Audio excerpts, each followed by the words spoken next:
যে পাইপের প্যাঁচ এটা সামাসিয়ার মোটরে লাগতো 2 ইঞ্চি পাইপে।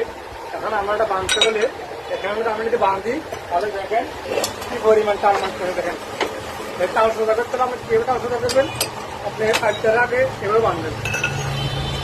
অনেকে শেষ কেটে থাকে না, এভাবে বাঁধ দিয়ে আপনি টাল টামাটা খুব দেবেন, টাল দিতে আছে টালটা দুয়ে দিলে ব্যাগ করে বাঁধা দেবেন।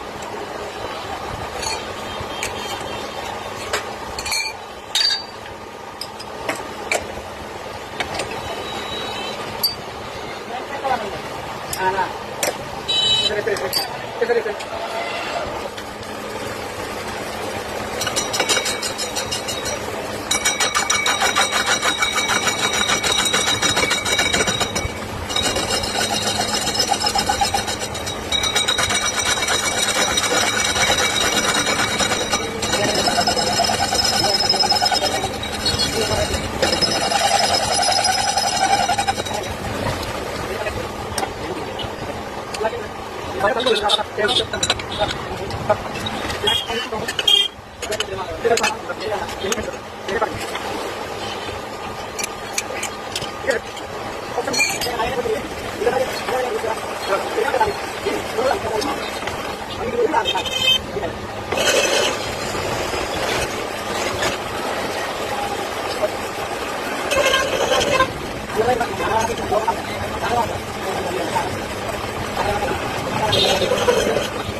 তাদের একটু পুরো হাইডে কাজ করা থাকে। আমরা যেটা সেটিং পুরো হাইডে আমরা কীভাবে টাল বানছি যে এবারে আমার পুরোটা ভিডিও আপনাদেরকে দিয়েছি। আপনারা এইভাবে চেষ্টা থাকবেন। ওকে, আল্লাহ হাফেজ। আপনাদের ভালো লাগে ওরা এভাবে করবেন। দেখেন আমরা পুরোটা ভিডিও কিন্তু আপনাদেরকে দিয়ে দিচ্ছি, এখানে সরাসরি তাদের কিছু নাই।